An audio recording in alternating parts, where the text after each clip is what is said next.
19 दिसंबर को आएगा बड़ा पॉलिटिकल भूकंप। क्या बदलेगा देश का प्रधानमंत्री? संजय राउत और पृथ्वीराज चौहान के दावों को बीजेपी ने किया सिरे से खारिज। मनन मिश्रा का हमला, कहा भूकंप आएगा तो संजय राउत के 2-4 सांसद और कम हो जाएंगे।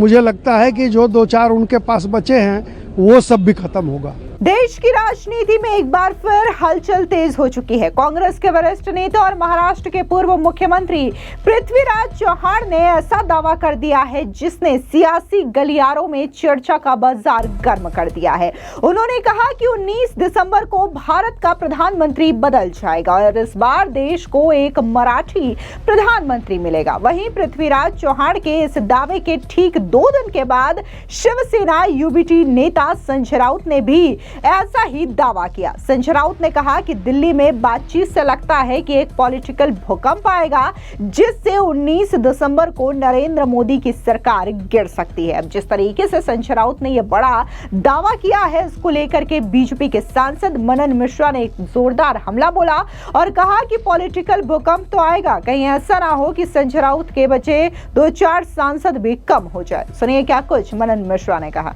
अब संजय राउत जी, अब कोई ज्योतिषी है तो मैं नहीं जानता हूं, लेकिन संजय राउत जी जिस पार्टी में हैं वो तो डूब गई महाराष्ट्र में। अब वैसे वैसे ज्योतिषी का और वैसे वैसे वक्तव्यों का क्या कहना, उसका ध्यान क्या देना है।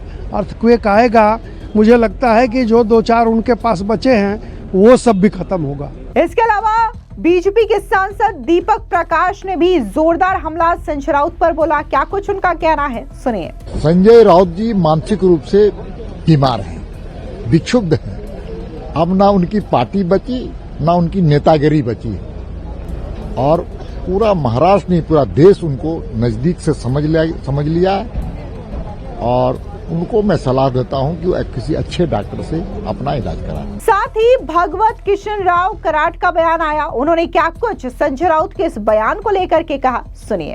संजय राउत जो महाराष्ट्र से है, हमारे साथ राज्यसभा में है, उनको दिन में सपना पड़ रहा है। He is dreaming during day time and ये कुछ भी को तो महाराष्ट्र के सभी जनों को पता है, उनके बात को कोई भरोसा रखता नहीं। अभी तो इसका जो कुछ है वो कुछ झूठा है, सब लोगों को आकर्षित करने के लिए, टीआरपी बढ़ाने के लिए बात करते हैं। जैसा कि बीजेपी सांसदों ने सीधे तौर पर संजय राउत के इन बयानों को खारिज कर दिया और उनका कहना है कि 19 दिसंबर को कोई भी राजनीतिक बदलाव जो है वो नहीं होने वाला और देश के प्रधानमंत्री नरेंद्र मोदी ही रहेंगे, कोई बदलाव नहीं होने वाला। लेकिन वहीं दूसरी ओर पृथ्वीराज चौहान ने ये जो दावा किया है, इससे सियासी गलियारों में हलचल तेज हो चुकी है। बता दें कि पृथ्वीराज चौहान ने इसी महीने ये दावा दूसरी बार किया है। इससे पहले भी उन्होंने सांगली में एक प्रेस कॉन्फ्रेंस के दौरान इसी तरीके की बात कही थी। चौहान ने कहा था कि वो लंबे समय तक प्रधानमंत्री कार्यालय में काम कर चुके हैं और दिल्ली के राजनीतिक हालात को समझते हैं और यही वजह है कि उनके बयान को हल्के में नहीं लिया जा सकता। हालांकि ठोस सबूतों के अभाव में सवाल भी उठ रहे हैं। अपने बयान में पृथ्वीराज चौहान ने अमेरिका की राजनीतिक घटनाओं का भी जिक्र किया। उन्होंने कहा कि अमेरिका में एक व्यक्ति जो इजराइल का गुप्तचर बताया जा रहा है, उसने कई बड़े नेताओं के बंगलों में कैमरे लगाकर स्टिंग ऑपरेशन किया था। इस स्टिंग ऑपरेशन से जुड़े खुलासे जल्द सामने आने वाले हैं, जिससे कई बड़े चेहरों से पर्दा उठ सकता है। पृथ्वीराज चौहान ने अमेरिका में जेफरी एप्स्टीन फाइल्स का भी हवाला दिया। उन्होंने कहा कि इन फाइल्स के सामने आने से अमेरिका में भारी राजनीतिक तूफान खड़ा हो जाएगा। डोनाल्ड ट्रंप की स्थिति भी इस वजह से कमजोर होती नजर आ रही है। हाल ही में डेमोक्रेटिक समिति द्वारा डोनाल्ड ट्रंप और जेफरी एप्स्टीन के द्वारा मौजूद 19 तस्वीरें सार्वजनिक किए जाने के बाद वहां सियासी बवाल मचा हुआ है और पृथ्वीराज चौहान का मानना है कि इन्हीं घटनाओं का असर भारत तक भी पहुंच सकता है और इन्हीं आधार को लेकर के पृथ्वीराज चौहान ये दावा कर रहे हैं कि जब 19 तारीख को ये फाइल सार्वजनिक की जाएगी तो ऐसे में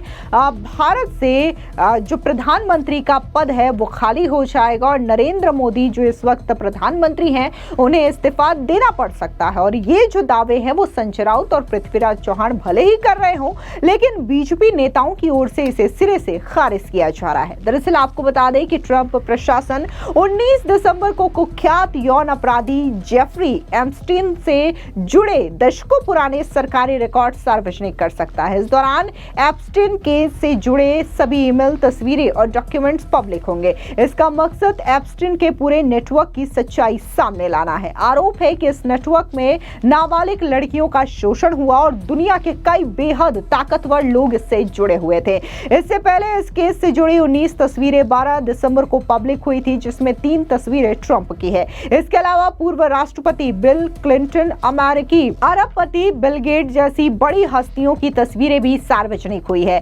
अब एप्स्टीन से जुड़े सभी रिकॉर्ड पब्लिक होने में सिर्फ 2 दिन का समय बाकी है। ऐसे में अमेरिका ही नहीं बल्कि दुनिया में राजनीति और कारोबारी हलकों में हलचल तेज हो चुकी है, या यूं कहें कि वो डर के साए में जी रहे हैं। अब तक किसी भारतीय नागरिक या भारतीय नेता उद्योगपति का नाम आधिकारिक तौर पर तो सामने नहीं आया है। आपको बता दें कि जब पहली बार इस मामले को लेकर के चीजें सामने हुई तब एप्स्टीन के खिलाफ जांच की गई और 2008 के बाद एक बार फिर जुलाई 2019 को न्यूयॉर्क में एप्स्टीन को फिर से सेक्स ट्रैफिकिंग के गंभीर आरोपों में गिरफ्तार किया गया। 23 जुलाई को उसे सेल में बेहोश पाया गया। उसके गले पर निशान थे। माना गया कि किसी ने उसकी जान लेने की कोशिश की थी। इसके बाद उसकी सुरक्षा बढ़ा दी गई, लेकिन जल्द ही इस सुरक्षा को हटा लिया गया। 10 अगस्त 2019 को उसे हाई सिक्योरिटी जेल में रखा गया था, लेकिन यहां पर एप्स्टीन मरा हुआ मिला। आधिकारिक रिपोर्ट में कहा गया कि उसने फांसी लगा करके आत्महत्या की, लेकिन कई मेडिकल और कानूनी एक्सपर्ट ने इस पर सवाल उठाए। पोस्टमार्टम रिपोर्ट में कहा गया कि एप्स्टीन की गर्दन की कुछ हड्डियां टूटी हुई थी। ये चोटें आमतौर पर गला घोटने से जुड़ी हुई होती हैं, यह आत्महत्या से नहीं है। जिस दिन एप्स्टीन की मौत हुई उस दिन उसकी सेल के बाहर लगे सुरक्षा कैमरे भी काम नहीं कर रहे थे और फुटेज गायब हो गए थे। इसको लेकर के भी कई सवाल उठे। चूंकि एप्स्टीन की क्लाइंट लिस्ट में बड़े-बड़े नाम शामिल थे, ऐसे में माना गया कि राज खुलने के डर से उसकी हत्या कराई गई है। एप्स्टीन की मौत के बाद एफबीआई और जस्टिस डिपार्टमेंट ने इसकी जांच शुरू कर दी। फिलहाल पृथ्वीराज चौहान के बयान ने राजनीति को गरमा दिया है। जहां कांग्रेस समर्थक इसे राजनीतिक बदलाव का संकेत मान रहे हैं, तो वहीं बीजेपी इसे कोरी अफवाह बता रही है। अब सभी की नजरें 19 दिसंबर पर टिकी है, जब यह साफ होगा कि यह दावा सिर्फ बयानबाजी था या इसके पीछे कोई बड़ा राजनीतिक मोड़ छुपा हुआ है। लेकिन फिलहाल इस खबर को लेकर के आपकी क्या राय है, कमेंट सेक्शन में जरूर बताएं। धन्यवाद। अब संजय राउत जी, अब कोई ज्योतिषी है तो मैं नहीं जानता हूं, लेकिन संजय राउत जी जिस पार्टी में हैं वो तो डूब गई महाराष्ट्र में।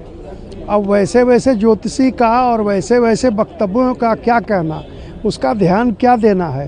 अर्थक्वेक आएगा, मुझे लगता है कि जो 2-4 उनके पास बचे हैं वो सब भी खत्म होगा।